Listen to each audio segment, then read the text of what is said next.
Rama Rama Hare Hare, Hare Krishna, Krishna Krishna, Hare Hare, Hare Rama, Rama Rama, Hare Hare, Hare Krishna, Krishna Krishna, Hare Hare, Hare Rama, Rama Rama, Hare Hare, Hare Krishna, Krishna Krishna, Hare Hare, Hare Rama, Rama Rama, Hare Hare, Hare Krishna, Krishna Krishna, Hare Hare, Hare Rama, Rama Rama, Hare Hare. So, today, I want to talk a little bit about the difference between spirit and matter. I want to take a look at that and how that translates into our actual experience.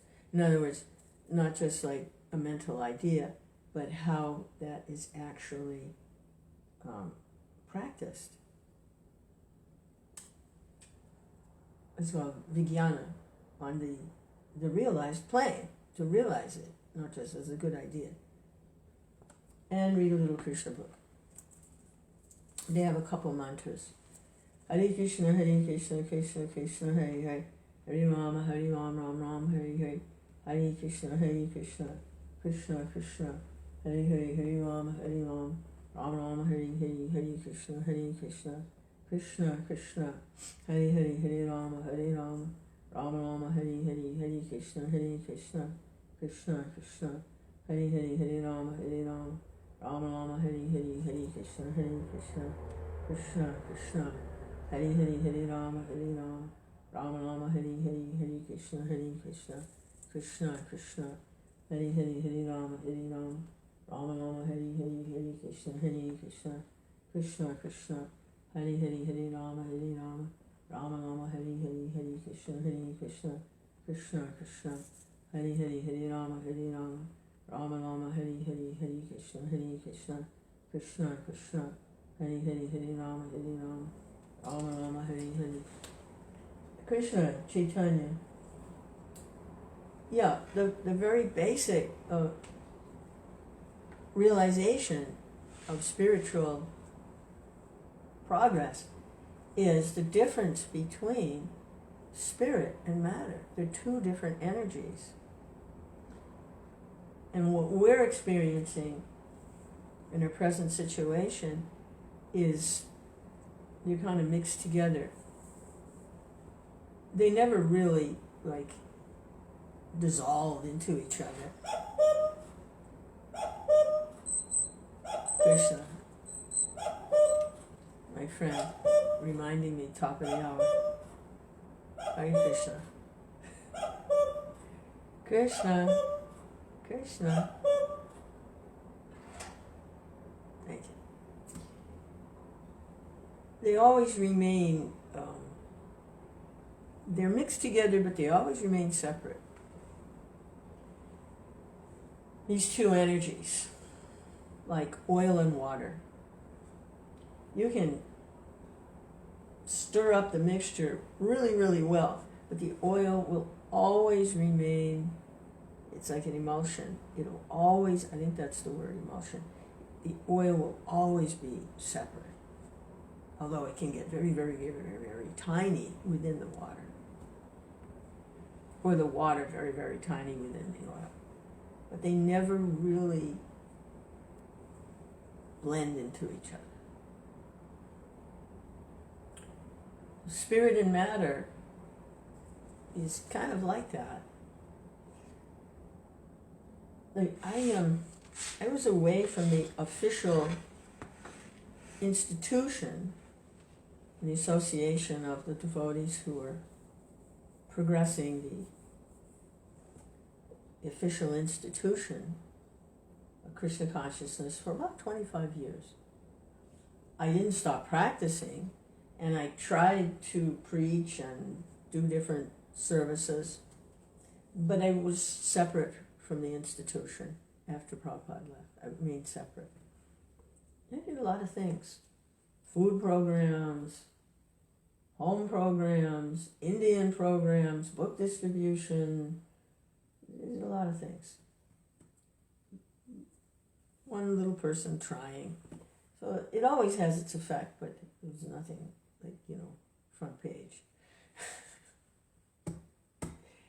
Krishna. So when I had the opportunity to come back closer to the official institution in this community here in Florida, I was pretty excited about it. And I saw a lot of devotees that I had done service with 25, 30, 50 years ago that I hadn't seen in a long time. You know, with the hands of a clock, not the digital kind, but the kind with the hands. If you look at it, you don't see it moving. But over time, if you look away and you wait a while and you look back, oh, look at that, it moved 15 minutes. So coming back into that association of the devotees that I knew then and served with, and some were my authorities. I did what they said to do. They were my authorities. When I came back into the association, I was very excited. And then I saw how much they hadn't progressed. And that was a little confusing to me, how that could be. So I'm understanding that the very basics, the difference between spirit and matter, they're still struggling with that. And the way it manifested, not just, they want money, not that, but, because not so much that, really. The way I saw it manifest was sex desire. How do I know? Because they approached me for sex.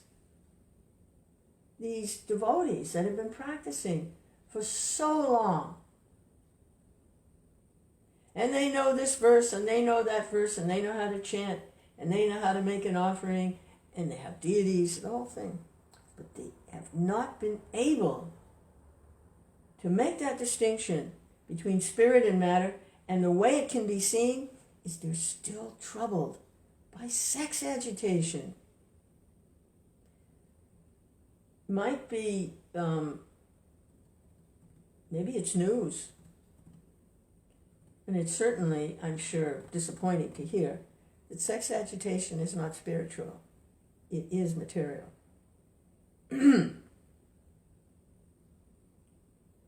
Sometimes love of God is compared to, when it's described by the acharyas, something like the spontaneous attraction of a young boy and a young girl. But it's not material sex. It's the spontaneous attraction is so overwhelming that they can't think of anything else. They're enamored of each other. So that experience with the Supreme Personality of Godhead is sometimes compared to the attraction of a young boy and a young girl. So the material mind, oh, sex. So many approached me. It was so disappointing. I was very disappointed. But I could see they had not been able, at least to this point, to be able to, on a realized platform, the difference between spirit and matter. They were still struggling with that.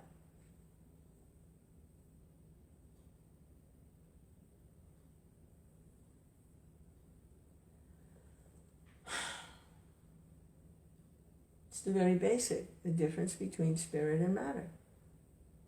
So this Krishna consciousness and this chanting is a science. And it begins, Sevan Mukhehi Jivadao. It begins with the tongue, chanting Hare Krishna and tasting foodstuff offered to Krishna with love. So chanting with love, taking food offered to Krishna with love. The science of it is the way the body is constructed, when the tongue is engaged like that in Krishna, the belly and the genitals goes in a straight line. They're also fixed on Krishna.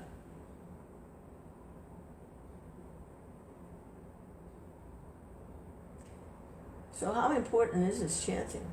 And food offered to Krishna, how important is it? It's very important. It's the core.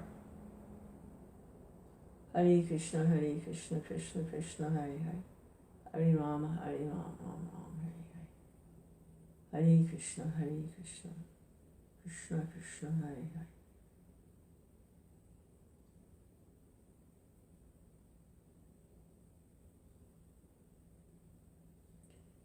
Krishna Chaitanya, the difference between spirit and matter.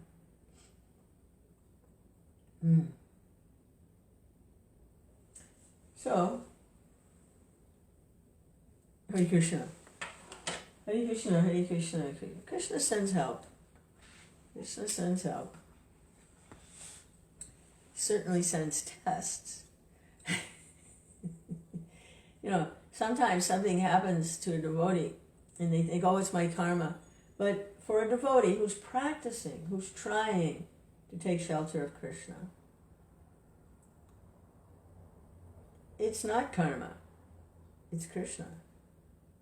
He's made some arrangement to help that devotee with what looks like something awful or disturbing, or whatever. But no, it's Krishna's arrangement. It's not karma. The devotee under the shelter of a bona fide spiritual master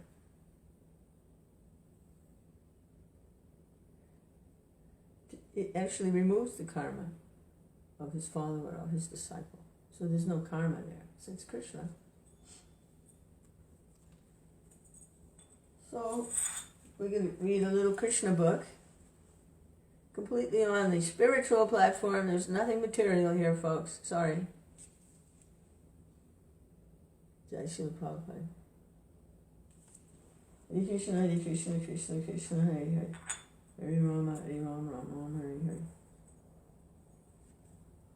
Hare Krishna.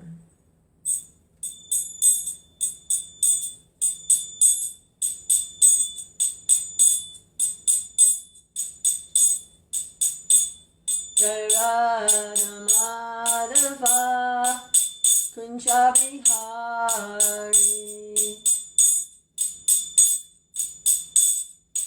Gopi Janavallabha Girivardhari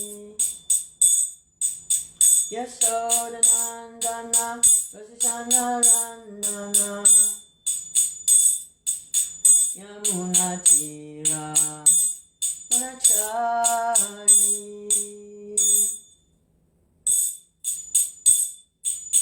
Hare Krishna, Hare Krishna, Krishna Krishna, Hare Hare, Hare Rama, Hare Rama, Rama Rama, Hare Hare.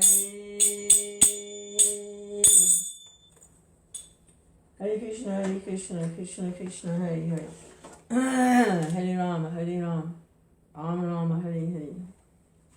Hare Krishna, Krishna Krishna, Hare Hare. Oh, okay, chapter 23. Delivering the wives of the Brahmanas who performed sacrifices. The morning passed, and the cowherd boys were very hungry because they had not eaten breakfast. They immediately approached Krishna and Balaram and said, Dear Krishna and Balaram, you are both all-powerful. You can kill many, many demons. But today, we are much afflicted with hunger, and this is disturbing us. Please arrange for something that will mitigate our hunger. Requested in this way by their friends, Lord Krishna and Balaram immediately showed compassion on certain wives of Brahmanas who were performing sacrifices. These wives were great devotees of the Lord and Krishna took this opportunity to bless them. He said, "My dear friends, please go to the house of the Brahmanas nearby. They are now engaged in performing Vedic sacrifices known as Angirasa, for they desire elevation to heavenly planets. All of you, please go to them." Then Lord Krishna warned his friends, "These Brahmanas are not Vaishnavas. They cannot even chant our names, Krishna and Balaram. They're very busy in chanting the Vedic hymns, although the purpose of Vedic knowledge is to find me. But because they are not attracted by the names of Krishna and Balaram, you had better not ask them for anything in my name. Better ask for some charity in the name of Balaram. Charity is generally given to high-class Brahmanas, but Krishna and Balaram did not appear in a Brahmana family. Balaram was known as the son of Vasudeva, a Kshatriya, and Krishna was known in Vrindavan as the son of Nanda Maharaj, who was a Vaishya. Neither belonged to the Brahmana community. Therefore, Krishna considered that the Brahmanas engaged in performing sacrifices might not be induced to give charity to a Kshatriya and a Vaishya. But at least, if you utter the name of Balaram, they may prefer to give in charity to a Kshatriya rather than to me, because I'm only a Vaishya." Being thus ordered by the Supreme Personality of Godhead, all the boys went to the Brahmanas and began to ask for some charity. They approached them with folded hands and fell down on the ground to offer respect. "O earthly gods, kindly hear us who are ordered by Lord Krishna and Balaram." Interesting. Krishna said, "Don't say my name," but the boys couldn't help it. They said, "We're ordered by Lord Krishna and Balaram. We hope you know them both very well, and we wish you all good fortune. Krishna and Balaram are tending cows nearby, and we have accompanied them. We have come to ask for some food from you. You are all Brahmanas and knowers of religious principles, and if you think that you should give us charity, then give us some food, and we shall all eat along with Krishna and Balaram. You are the most respectable Brahmanas within the human society, and you are expected to know all the principles of religious procedure." Although the boys were village boys and were not expected to be learned in all the Vedic principles of religious ritual, they hinted that because of their association with Krishna and Balaram, they knew all those principles.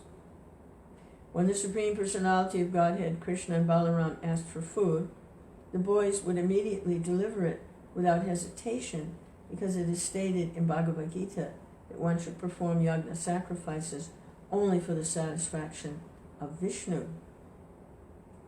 The boys continued, "Lord Vishnu, as Krishna and Balaram, is standing waiting, and you should immediately deliver whatever food you have in your stock."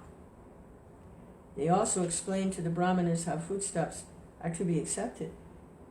Generally, the Vaishnavas, or pure devotees of the Lord, do not take part in ordinary sacrificial performances, but they know very well the ceremonials called, Sanskrit here, Diksha Pashu Sotramnya.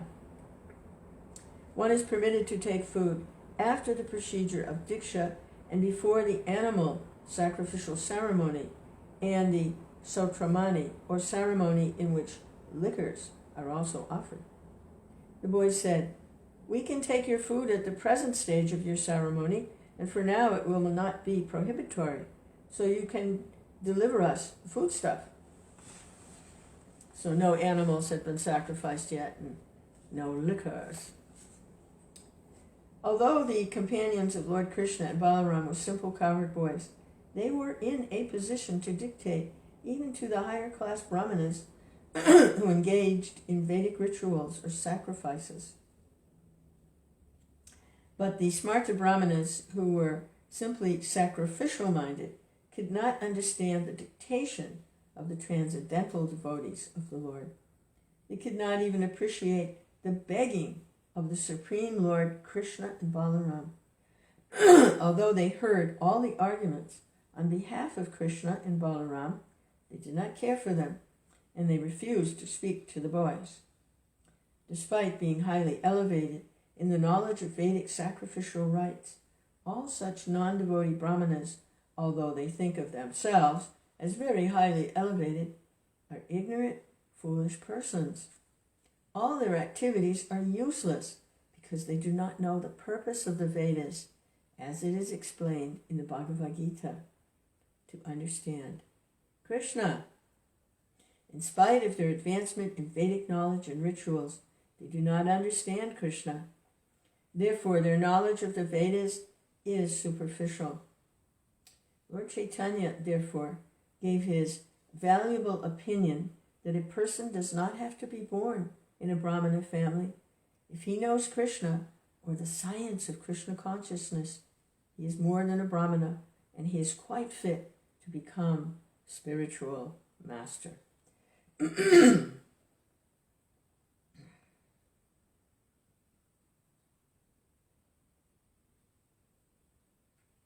There are various details to be observed in the performance of sacrifices, and they are known collectively as desha. They are as follows. Kala means the time. Pritak dravya, the different detailed paraphernalia. Mantra, hymns. Tantra, scriptural evidences. Agni, fire. Ritvij, learned performance of sacrifices. Devata, the demigods. Vajamana, the performance of the sacrifices. Kratu, the sacrifice itself. And Dharma, the procedures. All these are for satisfying Krishna. It is confirmed that he is the actual enjoyer of all sacrifices because he is directly the Supreme Personality of Godhead and the Supreme Absolute Truth, beyond the conception or speculation of material senses. He is present just like an ordinary human boy. But for persons who identify themselves with this body, it is very difficult to understand him. The Brahmanas were very interested in the comforts of this material body and in elevation to the higher planetary residences called Swagaras. They were therefore completely unable to understand the position of Krishna.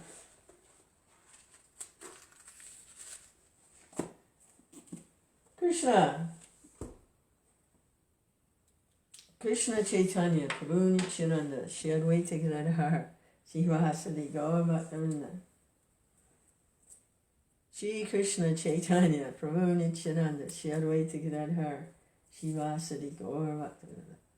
Hare Krishna, Krishna Krishna, Hare Hare, Hare Rama, Ram Rama, Hare Hare, Hare Krishna, Krishna Krishna, Hare Hare, Hare Rama, Rama Rama, Hare Hare, Hare Krishna, Krishna Krishna, Hare Hare, Hare Rama, Rama Rama, Hare Hare, Hare Krishna, Krishna